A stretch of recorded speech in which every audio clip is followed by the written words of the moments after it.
네, 예수는 나의 힘이요.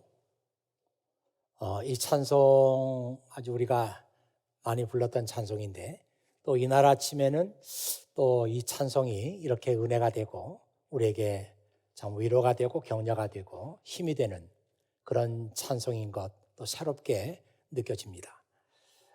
우리는 지금 사순절 기간을 보내고 있습니다.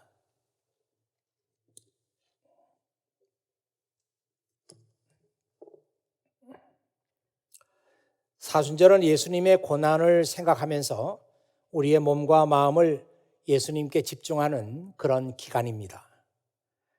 그리스도에게 마음을 집중하기 위해서는 평소에 우리들의 삶을 절제하는 그런 노력이 필요합니다. 가톨릭 교인들은 이 사순절을 또 절제의 기간으로 삼기 위해서 고기를 먹지 않죠. 그 대신에 생선을 먹습니다. 제가 그 얘기를 들어보니까 맥도날드에서는 이 기간 동안에 가톨릭 교인들이 고기를 먹지 않고 생선을 먹는다, 여기에 착안해가지고 피시 버거를 만들어냈다고 합니다. 그래서 아주 대박을 쳤다고 그래요. 이 기간에 성경을 읽고 기도에 집중하는 것은 우리 크리스찬들에게 있어서는 절제의 삶을 사는데 크게 도움이 됩니다. 말씀과 기도를 통해서 나의 삶을 반성하고 회개하고 그리고 하나님께 더 가까이 다가가는 그런 훈련은 우리에게 정말 필요한 훈련이라고 생각합니다. 그냥 단순히 필요한 훈련이 아니라 우리 크리스찬들이면 반드시 그런 훈련을 통해서 우리의 삶을 절제해야 되는 것이 아닌가, 그런 생각을 하게 됩니다. 그런 의미에서 하나님의 말씀은 특별한 말씀입니다. 바울은 이 하나님의 말씀 속에 하나님의 영감이 들어있다, God's inspiration이 하나님의 말씀에 들어있다, 그렇게 썼습니다. 이 디모데후서 3장 16절에 보면은 모든 성경은 하나님의 감동으로 된 것으로 교훈과 책망과 바르게 함과 의로 교육하기에 유익하다. 디모데후서 3장 16절에 나오는 말씀이죠. 그래서 신학자들은 이 하나님의 감동으로 된 것이 성경이다, 이 말의 의미가 뭐냐 해가지고 어떤 사람은 이렇게 해석하고 저 사람은 저렇게 해석하고 그 해석하는 입장이 너무나 다르기 때문에 신학적인 입장이 달라지고,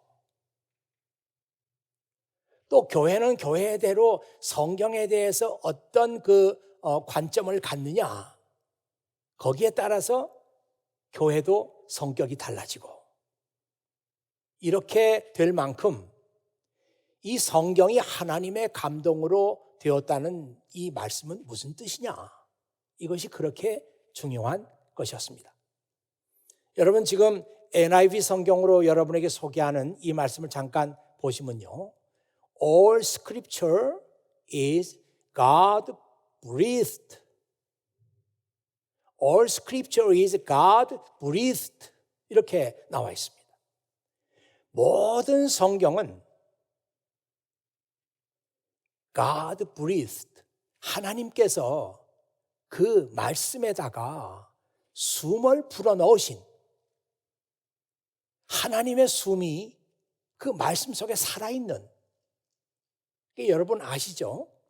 이 히브리 사람들은 그 breath라는 말하고 spirit이라는 말을 같이 썼어요. 같은 의미가 있는 것으로. 그러니까 이 모든 성경은 하나님의 영이 들어있는, 하나님께서 그 글자에다가 숨을 불어넣으신 그런 말씀이다. 그래서 이 성경 말씀은 한 의로운 삶에 대해서 훈련도 시키고 바르게 잡아주고 때로는 책망도 하고 무엇이 의로운 삶이냐 그것을 가르치는 데는 이 성경만한 것이 없다. 왜냐하면 그 성경 속에 하나님의 영, 하나님의 숨이 살아 움직이는 그런 말씀이기 때문이다. 그렇게 이 디모데후서 3장 16절에 기록했습니다. 저는 이런 말씀을 보면서요, 우리가 하나님의 말씀에 대해서 생각할 때 그 출발점, 어디서부터 출발해야 되느냐? 디모데후서 3장 16절부터 시작해야 돼요. 성경 말씀은 God breathed, 하나님께서 그 말씀에 숨을 불어넣으신 그런 말씀이로구나. 여기서부터 출발해야 한단 말이에요. 그래서 저는 몇 가지 여러분과 함께, 그러면 성경은 어떤 책이냐, 하나님 말씀은 어떤 것이냐 하는 것을 세 가지로 여러분과 함께 말씀을 나누고자 합니다. 첫 번째로, 이 하나님의 말씀은 그 속에 창조의 능력이 들어있어요. 오늘 읽은 창세기 말씀에 그 얘기가 나와 있습니다. 그때 하나님께서 말씀하시기를 빛이 있으라, 이렇게 하니까 그냥 빛이 생겼어요. 하나님께서 빛을 만들어내시는데 말씀으로 빛을 만드셨단 말이에요. 그러니까 하나님의 말씀에는 창조의 능력이 있구나. 우리가 성경 읽으면서 그것을 알게 됩니다. 아무리 우리가 이 말씀을 어떻게 말씀만 했는데 빛이 생겼을까? 아무리 생각해 봐도 알 수 없어요. 설명할 수 없습니다. 그래서 이 하나님의 말씀은 설명이 필요한 말씀이 아니에요. 토론이 필요한 말씀이 아니에요. 그냥 믿음으로 받아들여야 되는 말씀입니다. 하나님의 말씀에는 창조의 능력이 있구나. 그 능력으로 하나님께서는 말씀 한마디로 모든 것을 창조하시는구나, 그러는 거죠. 여러분, 우리가 이 하나님의 말씀을 믿고 받아들이면 우리의 삶에 어떤 일이 일어날까요?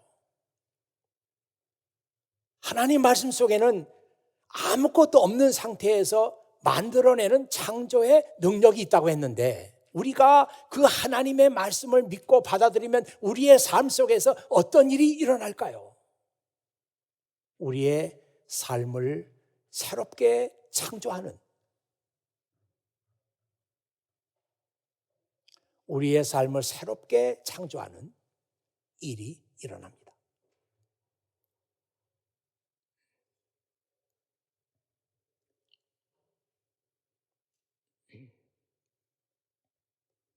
그래서 우리가 하나님의 말씀을 통해서 새로운 사람으로 창조되는 것입니다. 여러분, 지금 소개하는 이 말씀 하나 같이 보십시오. 이사야 55장 10절에서 11절에 있는 말씀인데요. 비와 눈이 하늘에서 내리면 그리로 다시 돌아가지 않는다. 오직 그 물이 땅을 적셔 그것으로 식물이 싹이 터 많은 사람들의 먹을 양식으로 자라난다. 내 입에서 나오는 말도 그러하다. 내 말은 헛되이 내게로 돌아오지 않는다. 내 뜻을 이룬 뒤에야, 내가 하라고 보낸 일을 다 한 뒤에야 내게로 돌아온다. 이사야 55장 10절에서 11절에 있는 말씀이에요. 나한테서 일단 나간 이 말씀은 창조의 능력이 있기 때문에 뭔가 하나님의 뜻을 이루고 나서야 내게로 돌아오지, 내가 말을 했는데도 아무것도 달라지지 않고 아무것도 일어나지 않고 그런 법은 없다. 이 마지막 부분에 나오는 말씀이 중요하다고 생각해요. It will accomplish. it는 여기서 하나님의 말씀이에요. It will accomplish all I want it to. 내가 하나님의 말씀을 선포하면서 하나님의 말씀을 내보내면서 내가 가서 이 일을 하고 와라. 하나님께서 말씀을 내보내면서 그렇게 말씀하셨는데 그 말씀이 그대로 다 이루어진다는 거예요. 그 다음에 It will prosper everywhere I send it. 내가 하나님의 말씀을 보내는 곳 어디든지 그 하나님의 말씀이 그 자리에서 prosper하게 돼. 이 prosper라고 하는 단어가 번성한다, 번영한다, 성공한다, 잘 된다, 뭐 그런 의미가 있는 단어 아닙니까? 저는 이 말씀을 묵상하면서 이 하나님의 말씀이 가는 everywhere는 다 하나님 말씀이 번성하게 돼요. 그래서 그러니까 우리가 하나님의 말씀을 믿고 받아들이면 내 마음이 하나님이 거하는 곳이 되고 여기에서 하나님의 말씀이 prosper하게 돼요. 성장하고 열매를 맺고 꽃을 피우고.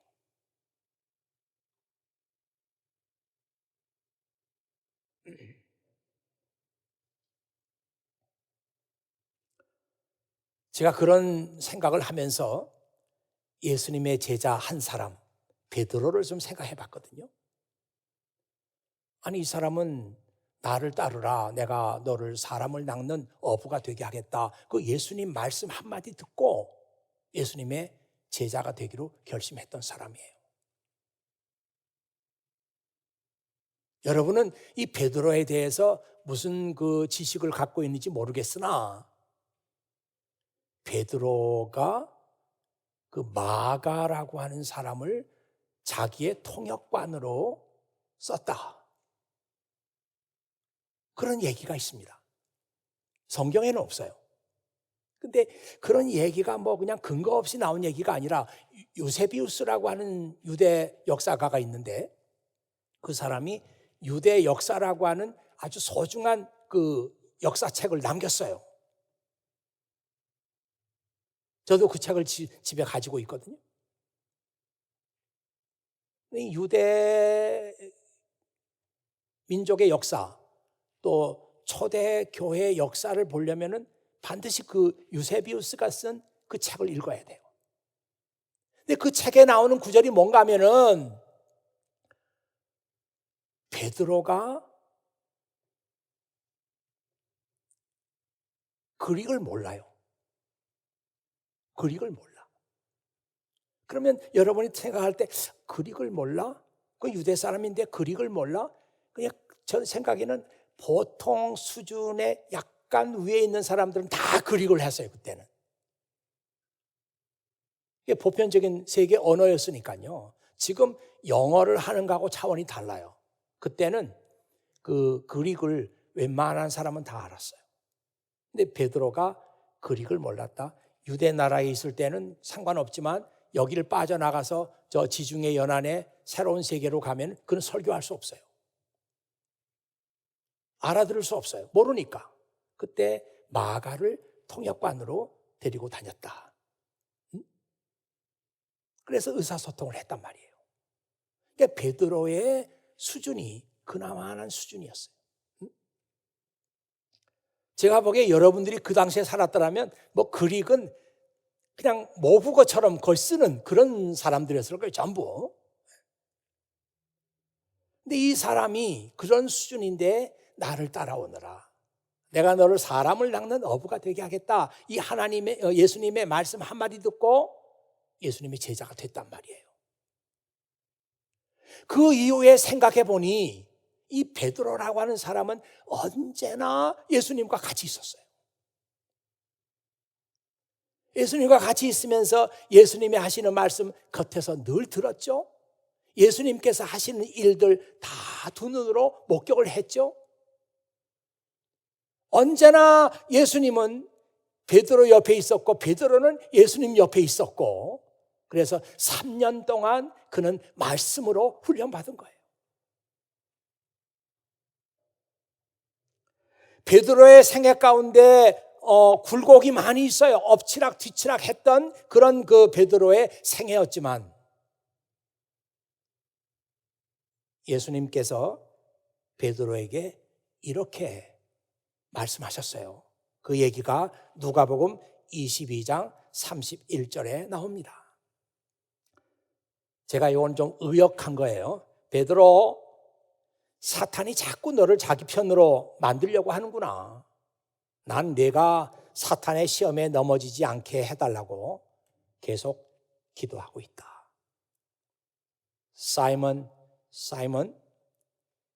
Satan has asked to sift you as wheat. 그 밀을 이렇게 까분다고 하잖아요. 그 sift라고 그래. 밀을 까부는다고. 이렇게 너를 가지고 놀려고 너를 자꾸 요구하고 있어요. But I have prayed for you. 하지만 내가 너를 위해서 계속 기도하고 있다. Simon, that your faith may not fail.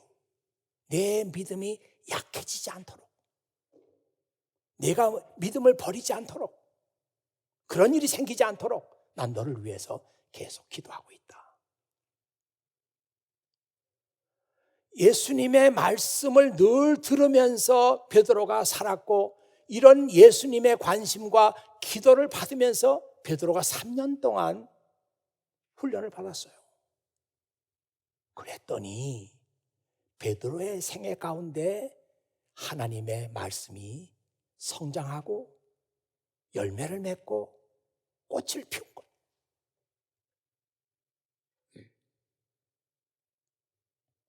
저는 틀림없이 여러분의 삶 속에서도 하나님의 말씀이 그렇게 일할 것이다. 하나님 말씀은 그런 말씀이에요. 창조의 능력이 있어요. 여러분의 삶 속에 하나님의 말씀이 들어오면 여러분의 삶을 새로운 삶으로 창조하시는 그 능력이 하나님의 말씀 속에 있다고요. 지금 여러분들이 힘들고 어려운 시간들을 보낸다고 해서 포기하지 말고 계속해서 참고 견디면서 여러분 속에 하나님께서 만드시는 캐릭터가 만들어져요. 캐릭터라는 것은 우리 크리스찬의 성품입니다. 이 로마서 5장 3절에서 4절 보면 그런 얘기 나오잖아요. 환난 중에 참고 견디면서 인내를 배우게 되고, 인내를 배우면서 연단을 받게 되고, 연단을 받는다는 게 우리 크리스찬의 성품이 길러진다 이 얘기예요. 연단을 받으면서 우리는 소망을 갖게 되고,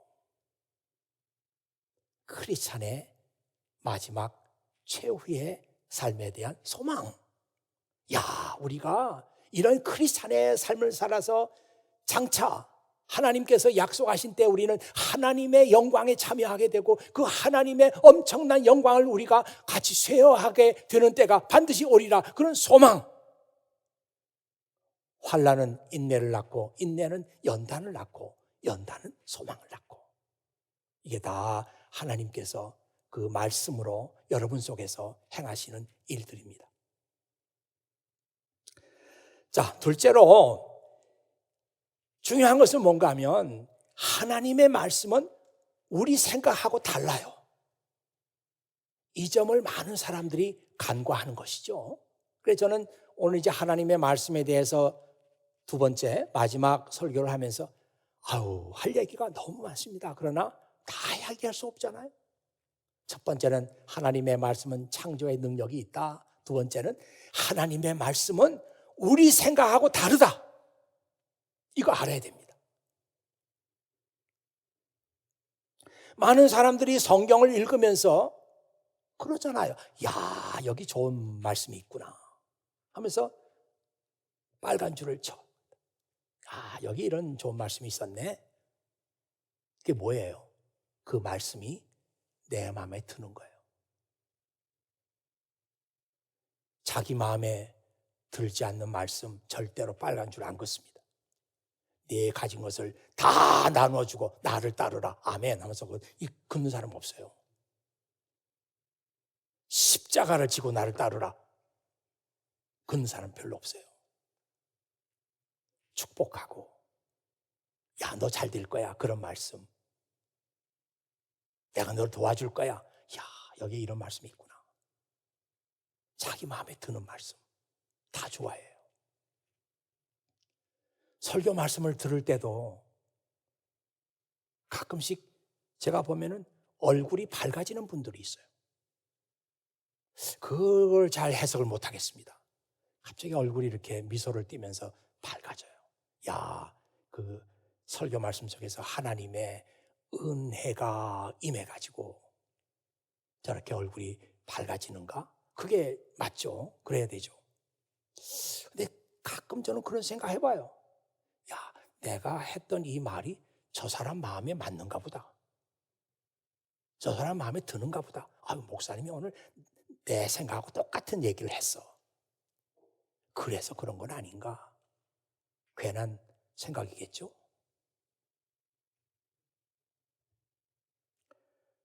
여러분 화면을 한번 봐주시기 바랍니다. 내 생각은 너희 생각과 다르며 내 길은 너희 길과 다르다. 하늘이 땅보다 높음같이 내 길은 너희 길보다 높으며 내 생각은 너희 생각보다 높다.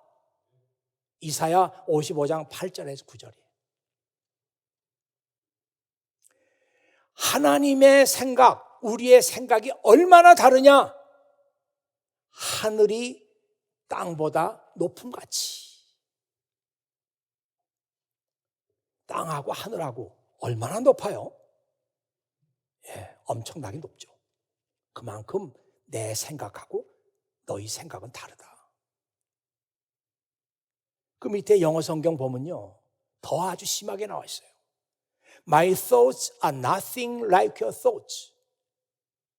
내 생각은 너희들의 생각하고 같은 게 아무것도 없어. 아유, 그렇게 없을까요? 우리 생각하고 하나님의 생각이 그렇게 다를까요? And my ways are far beyond anything you could imagine.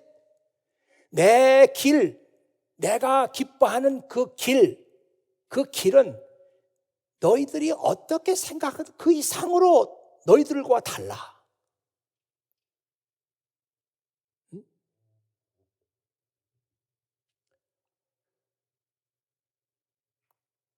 그래서 바울이 이런 생각을 하면서 쓴 성경 말씀이 로마서 11장 33절에서 34절이죠. 오, 하나님의 지혜와 지식의 부요함은 참으로 깊습니다. 하나님의 판단은 헤아릴 수 없으며 그분의 길은 아무도 찾을 수가 없습니다. 누가 주님의 마음을 알 수 있겠습니까? 누가 그분의 의논 상대가 될 수가 있겠습니까? 이게 참 엄청난 얘기예요. How unsearchable are his judgments. His judgment니까 하나님의 판단. 하나님의 판단은 우리가 서치할 수가 없어요. 그래서 unsearchable. 하나님의 판단은 연구할 수도 없고 뭐 찾는다고 찾아지는 것도 아니에요. 우리하고는 너무 차원이 달라. 그리고 and how unfathomable his ways. 그의 길은 얼마나 unfathomable한가. 이 unfathomable이라고 하는 단어가요, 제가 좀 이렇게 어원을 찾아보니까 그 사람들이 그 깊은 바닷물을 깊이를 재려면은 그 끈에다가 그 납 같은 무거운 걸 줄을 매달아 가지고 바닷물에 달아내립니다. 그러면 밑으로 쑥 들어가죠. 들어가면 이게 감이 있어요. 아, 바닥에 닿구나. 그러면 이제 꺼내 가지고 그 끈 길이를 재면 바다 깊이를 재는 거예요. 옛날 방법이죠.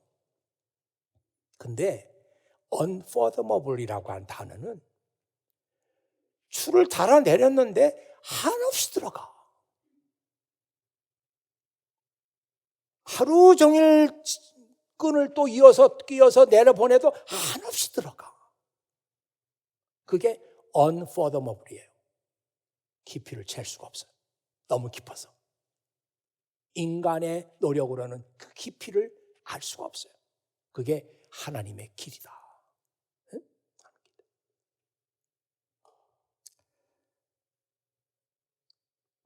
여러분 생각에 인류 역사에 가장 훌륭한 업적을 남긴 과학자 10명을 꼽으라.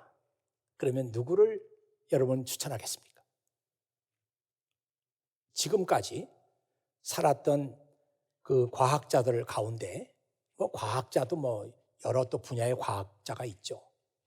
어쨌든 지금까지 살았던 과학자들 가운데 인류의 삶에 아주 엄청난 영향을 미친 그런 과학자 10명을 추천하라. 그건 누굴 하겠어요? 아마 많은 사람들이 얼뜻 떠오르는 사람이 아마 아인슈타인 아마 먼저 떠올릴 수 있습니다. 제가 어제도 그런 사이트를 이렇게 보면서 10명 골랐더라고요. 10명 골랐는데 1번이 아인슈타인이 아니었어요. 누구냐면은 아이작 뉴턴. 1번. 아인슈타인은 2번이었어요. 아이작 뉴턴이 그렇게 훌륭한 과학자였고 그분으로 말미암아 현대 물리학이 이제 발전하게 됩니다. 그만큼 엄청난 업적을 남긴 훌륭한 분이죠.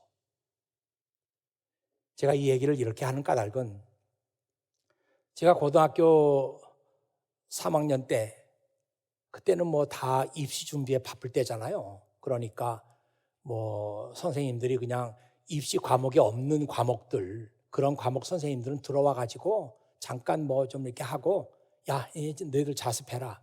그런 때였거든요. 근데 그중에 윤리 시간이 있었어요. 윤리 시간 시험 과목도 아니고 누가 좋아합니까?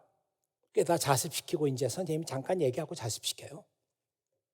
근데 저는 그 시간이 그렇게 좋았어요. 그때 윤리 책에는 그 철학자들의 간단한 그 철학 사상도 소개하고 이 시험 과목에는 없는 건데 저는 그게 그렇게 좋았어요. 그때 윤리 책에서 봤던 얘기가 그 아이작 뉴턴이 했던 얘기인데 지금도 제가 그걸 기억하고 있어요. 얼마나 참 인상 깊게 봤는지 말이죠. 화면에 한번 그 얘기 좀 내주시죠. 뉴턴이 한 말이에요. 그 윤리 교과서에 나와 있는 얘기입니다. 세상이 나를 어떤 눈으로 볼지 모르겠으나 내 눈에 비친 나는 어린아이와 같다. 나는 바닷가 모래밭에서 매끈하게 닦인 조약돌이나 예쁜 조개 껍데기를 발견하고 기뻐하는 그런 어린아이와 같다. 하지만 거대한 진리의 바다는 아직 발견되지 않은 상태로 내 앞에 놓여 있다. 저는 고등학교 3학년 때니까 뭘 알아요. 그렇지만 이 얘기를 들으면서 왠지 모르게 막 가슴이 두근두근 하는 거예요. 야, 진짜 이분은 엄청난 분인가 보다. 마지막 거대한 진리의 바다가 아직 발견되지 않는 상태로 내 앞에 놓여 있다. 그게 막 가슴을 뛰게 하는 거예요. I don't know what I may appear to the world. 나는 이 세상에서 내가 어떻게 보여지는지 모르겠습니다. But to myself. 하지만 나 자신에게는 I seem to have been only like a boy.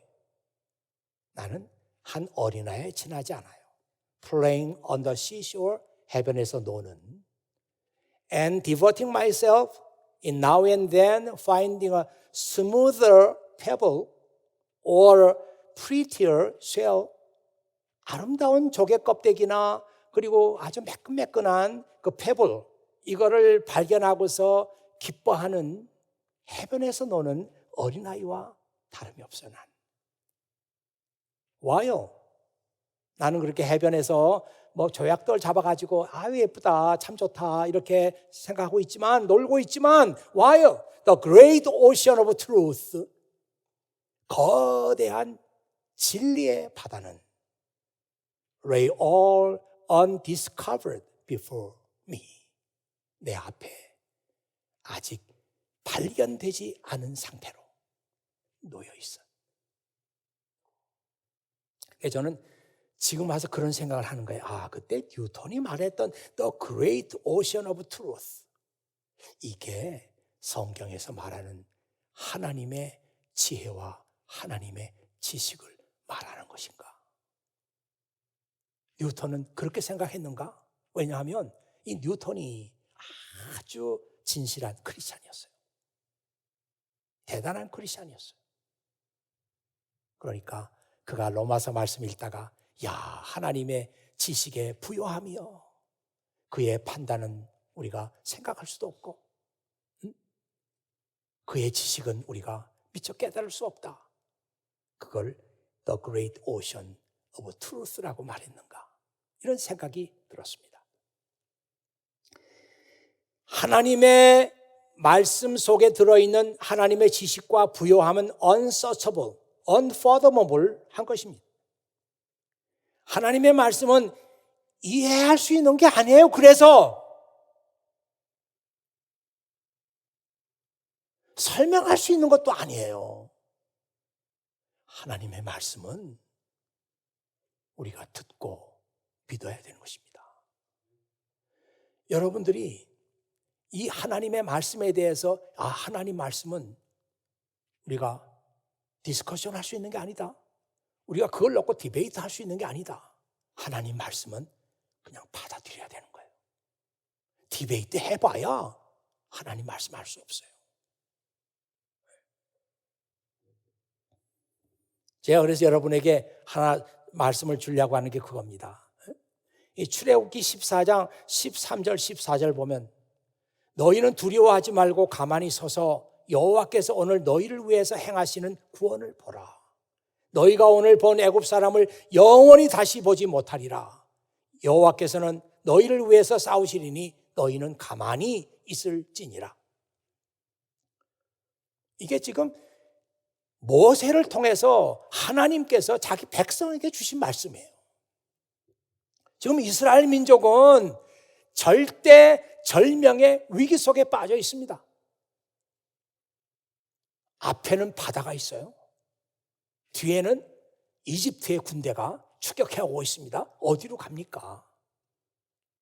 이때 하나님께서 모세를 통해서 주신 말씀은 Just stand still. 그냥 가만히 서 있어 너희들은. 마지막에도 그런 얘기가 나오죠. Just stay calm. 좀 조용하게 좀 가만히 좀 있어. 이게 하나님께서 하신 말씀이었어요. 내가 할 테니까 좀 가만히 있어. 아니 그게 말이 됩니까? 아니 왜 우리 보고 가만히 있으라는 거예요? 우리가 뭔가 좀 해야 되지 않겠어요? 이 상황 속에서 가만히 있으면 뭐가 돼요? 질문하고 대답을 기다리고 디베이트하고 또 하나님께서 왜 너희가 가만히 있어야 되냐면 하고 또 설명을 하고 그래야 돼요? 아니에요. 가만히 있으라면 그냥 가만히 있으면 돼요. 그냥 서 있으라 그러면 그냥 서 있어야 돼요. 참 이상한 것은 이스라엘 민족이 얼마나 말이 많습니까? 그 말 많은 사람들이에요. 뭐 해도 막 불평, 불만 얼마나 많이 쏟아놓는 사람들인데 이상하게 요 장면에 가서는 가만히 서 있어. 좀 조용히 해. 가만히 진짜 서 있었어요. 그거 참 신기하죠? 그렇게 말 많던 사람들이 말이죠. 그냥 가만히 서 있었어요. 있으라니까. 이게 말도 안 되는 이 장면이 우리가 하나님의 말씀을 대하는 태도입니다. 따져봐야 알 수 없어요. 뭐 연구해도 조금은 도움이 되겠지. 그러나 결국은 알 수 없는 게 하나님 말씀이에요. unsearchable, unfathomable 한 것이 하나님 말씀이라고. 그냥 믿고 받아들이는 게 하나님 말씀이에요.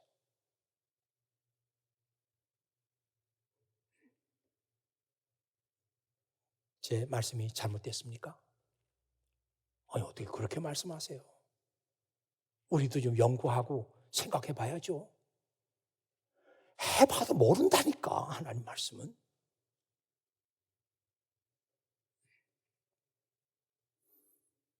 마지막으로 하나님의 말씀은 우리를 살립니다. 그 하나님 말씀의 그 능력이에요. 그 말씀 듣는 사람은 살아나. 절망하고 낙심하고 의기소침해 있던 사람이 하나님 말씀 들으면 살아나. 그래서 성경에 보면은 하나님의 말씀을 어디에다가 비유했냐면은 빵에다가 비유했어요. 하나님의 말씀을 떡에다가 비유했어요. 영어로 하면 브레드죠. 아니, 배고픈 사람이 허기져가 죽어가는데 떡을 먹고 빵을 먹고 밥을 먹으면 힘이 나듯이, 왜 하나님의 말씀을 빵에다가 비유했느냐? 왜 하나님의 말씀을 데일리 브레드에다가 비유를 했느냐? 하나님 말씀 들으면, 하나님 말씀 붙잡으면 사람이 살아난다니까요.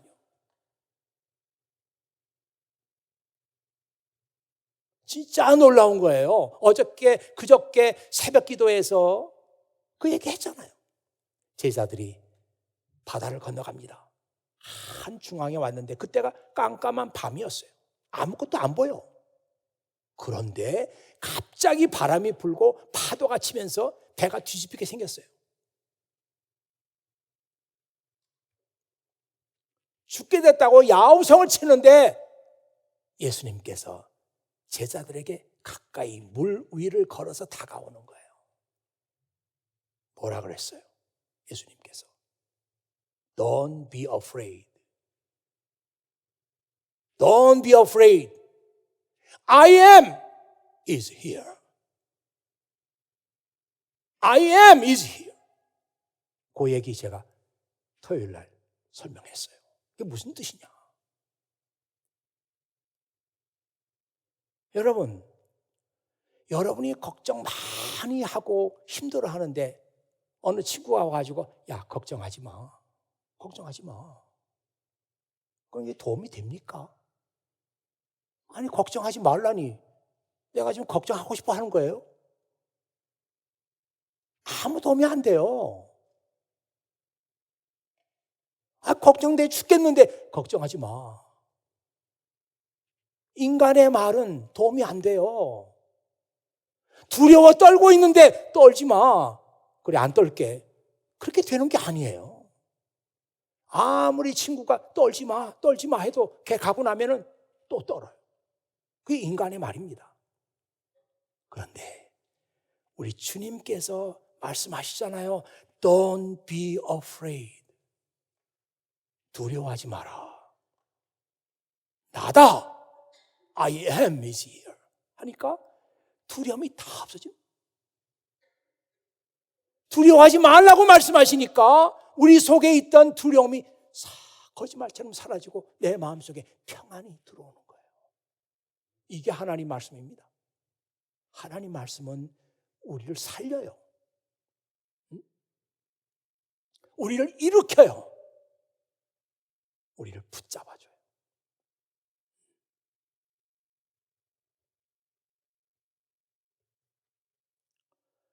바울이, 이제 마지막 말씀인 바울이 이 선교 여행을 하면서 고난을 많이 받았어요. 제가 보기에 가장 바울이 힘들었던 시간이 있는데 그게 예루살렘에 다 와가지고 붙잡혀가지고 감옥에 간 거예요. 뭐 밖에서는 뭐 그냥 이성을 잃어버린 유대인들이 뭐 그냥 그 감옥에 갇힌 바울 내놓으라고, 빨리 내놓으라고 로마 군인들에게 막 아우성을 치고 있어요. 내놓으면 당장에 그놈 목을 자르겠다, 막 이렇게 그냥 이성을 잃어버린 사람들이 밖에 지금 진을 치고 있어요. 바울이 너무 두려웠어요. 내가 여기서 죽는구나, 내가 죽는구나, 무서웠어요. 그때 예수님께서 바울에게 말씀하시는 음성이 들리죠. 바울, 두려워하지 마라. 넌 절대로 죽지 않아. 내가 네 생명을 지킬 것이다. 너는 여기서 죽을 사람이 아니야. 너는 로마에 가서 내 복음을 전할 사람이야. 아니, 내가 예루살렘에서 죽을 줄 알아? 내가 너를 지킨다. 밖에서 사람들이 아무리 소리를 지르고 너를 내놓으라고 그렇게 이성을 잃어버리고 고함 지르고 있지만 난 너를 지킬 거야. 넌 안 죽어. 넌 로마에 가야 돼. 두려워하지 마라, 바울. 이 얘기 듣고 바울의 마음속에 하나님이 주시는 은혜와 평안이 확 들어오는 거예요. 이게 하나님 말씀이에요. 저는 여러분들이 이 하나님의 말씀에 빠진 사람들이 되기를 바라고, 여러분이 하나님 말씀에 미친 사람이 되기를 원하고.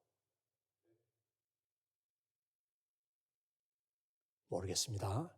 여러분이 여기서 공부하는 동안 이 보스턴 생활하는 사람 많잖아요. 이제 보스턴을 떠나게 될 때도 올 테고 또 한국으로 가는 날도 올 테고, 앞으로 여러분들이 교회를 떠나게 될지 하나님을 떠나게 될지 어떻게 될지는 아무도 몰라요. 그렇지만 이후에 여러분들이 어떤 시련을 만나고 어떤 실망스러운 일을 경험하고 낙심하고 땅바닥에 주저앉아 있는 그런 형편이 있다고 하더라도 오늘 이 말씀을 기억해서, 하나님 말씀은 여러분을 살립니다. 하나님 말씀은 여러분을 일으켜요. 그때 어디선가 들었던 하나님의 말씀, 성경 공부에 나갔었지, 내가 청년부 다닐 때 성경 공부 몇 번 나갔는데 그때 들었던 말씀이 여러분을 살린다니까요. 그런 놀라운 은혜가 여러분에게 있기를 바라요. 하나님 말씀 사랑하고 하나님 말씀에 빠지고 하나님 말씀에 미치고 하나님 말씀을 사랑하고 하나님 말씀을 지키고 실천하고, 그래서 하나님 말씀이 여러분의 인생을 꽃피우는, 제가 마지막 설교문에 그렇게 썼어요. 여러분의 삶에서 말씀의 향기가 배어나게 하십시오. 제가 마지막 설교문에 그렇게 썼어요. 여러분의 삶에서 말씀의 향기가, 여러분이 옆에 싹 오니까 어디서 갈비 냄새가 나는 게 아니에요. 뭐 먹었나? 스프링 갔다 왔구나. 그게 아니고, 제가 지나갔는데 말씀의 향기가 싹 나는 거예요. 다 여러분이 그런 사람이 되기를 바랍니다. 기도하겠습니다. 아버지 하나님, 감사합니다. 오늘 아버지 하나님께서 또 저희들을 사랑하시며 이 귀한 예배를 통해서 저에게 말씀하신 것 감사드립니다. 하나님 말씀은 창조의 능력이 있고, 또 하나님의 말씀은 우리를 살리는 능력이 있고, 또 하나님의 말씀은 우리 생각하고 너무나 다르고, 그래서 하나님 말씀은 우리가 따지고 설명을 요구하고 하는 것이 아니라 무조건 들어서 믿어야 되고, 이런 말씀을 들었습니다. 아버지 하나님, 바로 이 말씀이 이제는 우리의 삶을 바꿔나가고 우리의 삶에 열매를 맺게 하고 우리의 삶에 꽃이 피게 하는 그런 놀라운 은혜가 사랑하는 주의 자녀들의 삶 속에 있게 하여 주시옵소서. 우리 구주 예수 그리스도의 이름으로 기도하옵나이다. 아멘.